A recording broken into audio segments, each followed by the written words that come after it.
Corporation ఎన్నికలకు కలిసికట్టుగా పనిచేయాలని మాజీ డీసీసీ అధ్యక్షులు సింగిరెడ్డి హరివర్ధన్ రెడ్డి అన్నారు. గుండ్లపోచంపల్లి డివిజన్ కాంగ్రెస్ పార్టీ అధ్యక్షులు గరిసెల సురేందర్ ముదిరాజ్ ఆధ్వర్యంలో నిర్వహించిన కాంగ్రెస్ పార్టీ కార్యకర్తల సమావేశానికి ముఖ్య అతిథులుగా మేడ్చల్ మల్కాజ్గిరి జిల్లా కాంగ్రెస్ పార్టీ అధ్యక్షులు, కాంగ్రెస్ పార్టీ నియోజకవర్గ ఇన్ఛార్జి తోటకూర వజ్రేష్ యాదవ్, మాజీ డీసీసీ అధ్యక్షులు సింగిరెడ్డి హరివర్ధన్ రెడ్డి, మాజీ ఎమ్మెల్యే మలిపెద్ది సుధీర్ రెడ్డి హాజరయ్యారు. ఈ సందర్భంగా వారు మాట్లాడుతూ జరగబోయే కార్పొరేషన్ ఎన్నికలకు ప్రతి ఒక్క కార్యకర్త, నాయకులు కలిసికట్టుగా పనిచేయాలన్నారు. టీపీసీసీ అధికార ప్రతినిధి మైపాల్ రెడ్డి తదితరులు పాల్గొన్నారు. సర్వే డిపార్ట్మెంట్ వచ్చి ఇంటింటికి వస్తారు. వీళ్ళకి ఎవరికి టికెట్ ఇస్తే బాగుంటుందని చెప్పి అడుగుతారు. అట్లా సర్వేలలో వచ్చిన వాళ్ళకి టికెట్ ఇస్తాం. ఇవన్నీ మాటలన్నీ బంద్ చేసి చాలా పెద్ద పెద్దగా నువ్వు ఎదుకోవాలి. గుర్రపోచంపల్లి గౌడెల్లు అయితే రాష్ట్రానికి సంబంధించిన ఎమ్మెల్యే ఉండే తర్వాత మొత్తం మీద రన్ అవుతుంది. నేను అందుకనే ఏం చెప్తున్నంటే గౌడెల్లోను గుండ్లపోచంపల్లి అందరూ కలిసి తరిమి కొడితే మల్లారెడ్డికి వెళ్ళి దిగపోవాలి. రేపు మల్లారెడ్డి ఏమైంది, బాగా సంపాదించి అలా బామాటి భూములు కబ్జా పెట్టి ఇక్కడ అన్నీ ఉంటాయి. భూములు కబ్జా పెడతాడు, మీ భూములు గుంజుకుంటాడు, మా భూములు గుంజుకుంటాడు, అందరినీ గుంజుకుంటాడు. రేపు పోటీ ఎవరు వస్తారు? మల్లారెడ్డి కోడలో, మల్లారెడ్డి కొడుకో, లేకపోతే మల్లారెడ్డి బామాడుతో, మల్లారెడ్డి బామాడిది ఆమె వాళ్ళ వైపు వస్తుంది.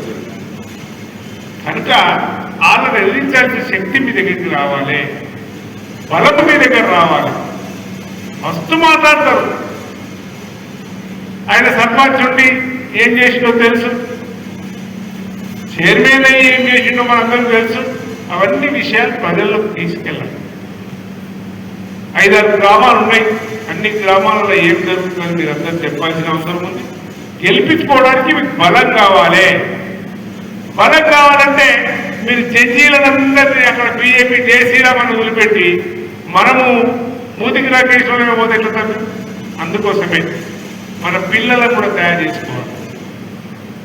ఈయన చాలా ఎక్కువ ముదిరాజ్ ఓట్లు ఉంటాయి, కురుమో ఓట్లు ఉంటాయి, యాదవ్ ఓట్లు ఉంటాయి, గౌడ్లు 50% ఉన్నాం. మనం 50% రేపు బీసీ వస్తే వేసుకుంటే గెలుస్తాం. వాళ్ళే తెలియదు ఏమా వేసుకుంటామా? వేసుకో. ఎందుకు వేసుకుంటాం అంటే ముద్రాలే టికెట్ రాలేదు మేము ఎందుకు వేస్తామని మీరంటారు, యాదవ్ టికెట్ రాలేదు వాళ్ళంటారు, గౌడ్ల టికెట్ రాలేదు వీళ్ళంటారు. అందుకనే మీరు అందరూ సమిష్టిగా ఒక్కటి కంటే ఒక్కటైతే గెలిచి అధికారం వస్తారు.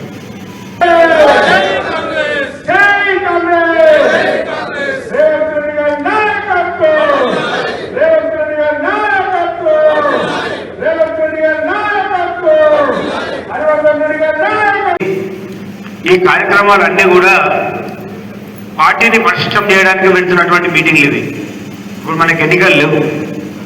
ఎన్నికలు గెలవడానికి ఏం కావాలో అది ఇప్పుడు చేస్తున్నాం. మనం కమిటీలు నిర్మాణం చేసుకుని, బూత్ కమిటీలు నిర్మాణం చేసుకుని, బూత్కు 10-11 మంది చొప్పున కమిటీ వేసుకుంటే నిజమైనటువంటి కార్యకర్తలను 10-11 మందిని తయారు చేసుకొని మనం ఎందుకు గెలవో మనం వస్తాం. ఇప్పటివరకు మనకు బూత్ కమిటీలు లేవు. ఏదో పేరుకోవడం చెప్పుకున్నాం కానీ కరెక్ట్గా జరగలేదు. మనం అప్పుడు మెంబర్షిప్ చేయించినాం, డిజిటల్ మెంబర్షిప్ పోయినాము, ఇంటింటికి పోయినాము, చేయించినాం, కష్టపడ్డాం. పార్టీ కష్టాలు ఉన్నప్పుడు జెండా మోసినటువంటి కార్యకర్తలు చాలా మంది ఉన్నారు, నాయకులు కష్టపడ్డారు. అందరూ మనకు తెలుసు. తప్పకుండా కడుపులో పెట్టి చూసుకుంటాం. సరే, నష్టము కష్టము తెలుసు మనకు. నాకు దాని నష్టం జరుగుతలేదు అన్నది కాదా. ఈ రోజు వరకు పనిచేస్తూనే ఉన్నా కదా, ఇప్పుడు కూడా ఈ నిమిషం కూడా పనిచేస్తున్నాం. పార్టీ నాకు ఏమి ఇయ్యదు. ఇంకా ఉత్సవాలు కూడా తెలియదు, అయినా కూడా పని చేసుకుంటూ పోతున్నాం. సరే, మన అదృష్టం ఎట్లుంటే అట్లా అవుతుంది. కాబట్టి 100% మళ్ళీ చెప్తున్నా, వేదిక మీద ఎవరు ఒక్కరు కలిసి అదే చెప్తున్నా, 100% మొత్తం 100 సీట్లు జరగబోతే ఈ యొక్క సైబరాబాద్ కార్పొరేషన్ లో ఒక్క సీటు కూడా ఎవరు చెప్తే ఇచ్చేది ఉండదు. రేవంత్ రెడ్డి గారు, పిసిసి ప్రెసిడెంట్ మీనాక్షి నటరాజన్ గారు పార్టీ కూర్చొని పేర్లు తెప్పించుకొని ఎవరు తెలిస్తే వాళ్ళకి టికెట్లు ఇవ్వడం జరుగుతుంది. వజ్రేష్ యాదవ్ మస్క కొడుతానో, హరివర్ధన్ రెడ్డి చెప్తానో, ఇంకోరు చెప్తానో, సుధీర్ రెడ్డి అని చెప్తానో టికెట్ వచ్చే ప్రసక్తి మాత్రం ఉండదు. మళ్ళీ చెప్తున్నా నేను, ఆయన గుర్తుపట్టిన వాళ్ళు కాదు, తెలియని వాళ్ళు కాదు. ఆయన ఇక్కడ నుంచి మనకు పార్లమెంట్ మెంబర్గా చేసాడు. రేవంత్ రెడ్డి గారు అందరినీ గుర్తుపడతారు. మీ అందరు యొక్క వ్యక్తిగతం వేరే, రేపు ఎన్నికల్లో గెలవడం వేరే. ఎవరైతే ఎన్నికలలో గెలుస్తారో రేవంత్ రెడ్డి గారు పిసిసి ప్రెసిడెంట్ గారు కూర్చొని 1కి 10 సర్వేలు తెప్పించుకొని చేస్తారు. అప్పటిదాకా ఎన్నికలు జరిగాయి. ఇది మీరు మైండ్లకి మనసులకి తీసేయండి.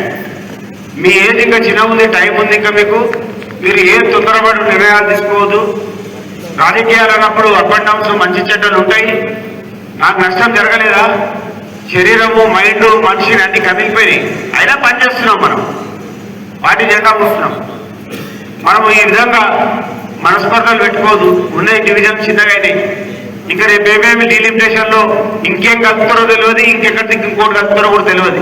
ఎందుకంటే 100 సీట్లు చేయాలి కాబట్టి తొందరపాటు నిర్ణయాలు, తొందరపాటు మాటలు మాట్లాడకుండా మీరందరూ కూడా అందరు మనోళ్ళే, మన పిల్లలే, మనోళ్ళే, మంచోళ్ళే, కష్టపడి పనిచేసారు. అందరు ఇప్పుడు ఉన్న శ్రీనివాస అధ్యక్షులుగా ఉన్నప్పుడు ఆయన పనిచేసిన, ఆయన చేసినంత వరకు రవి ముద్రాజ్ పనిచేసిండు, సుధీర్ పనిచేసిండు. చాలా మంది వేదిక మీద ఉన్నటువంటి చాలా మంది కష్టపడి పనిచేసారు. మన వేదిక మీద ఉన్నటువంటి అందరూ కూడా పోతాడు, ఈ రెవెన్యూ పోతాడు కానీ అంతే తప్ప ఆయన పనిచేసేదేం లేదు. మన ప్రభుత్వం ఉంది కాబట్టి మేమందరం కూడా కలిసికట్టుగా మన డివిజన్ మన కార్యక్రమం వేసుకొని ఇంటింటికి వెళ్ళి ఏదో పనులు గుర్తించి మీరు స్పెషల్ ఫండ్ కింద మరి మాకు మా డివిజన్ కేటాయించి అయితే అభివృద్ధి పనులు చాలా ఉన్నాయన్న, ఖచ్చితంగా మీరు అవి కేటాయించిందే. ముఖ్యంగా ఏంటంటే నేను మరి తెలియజేస్తాను. నేను 2 విషయాలు మాట్లాడతాను. నేను కూడా 2019లో మన మేడ్చల్ నియోజకవర్గంలో కేవలం కాంగ్రెస్ పార్టీ గుర్తుపడి నేను నా కాంగ్రెస్ పార్టీ కార్యకర్తగా నన్ను గెలిపిస్తాను పంచ్గా. ఇప్పుడు తెలియజేస్తా ఉన్నా, ఏది ప్రజల సర్వేలు ఉంటేనే కాంగ్రెస్ పార్టీ టికెట్ వస్తుంది, కానీ ఉత్తగత రాదు. ముఖ్యమంత్రి గారు ఎప్పుడైతే ప్రజల ప్రజాక్షేత్రంలో ఉన్న వాళ్ళకి ఎప్పుడైతే గెలుస్తారో వాళ్ళకి గుర్రాలకే టికెట్ ఇస్తారు.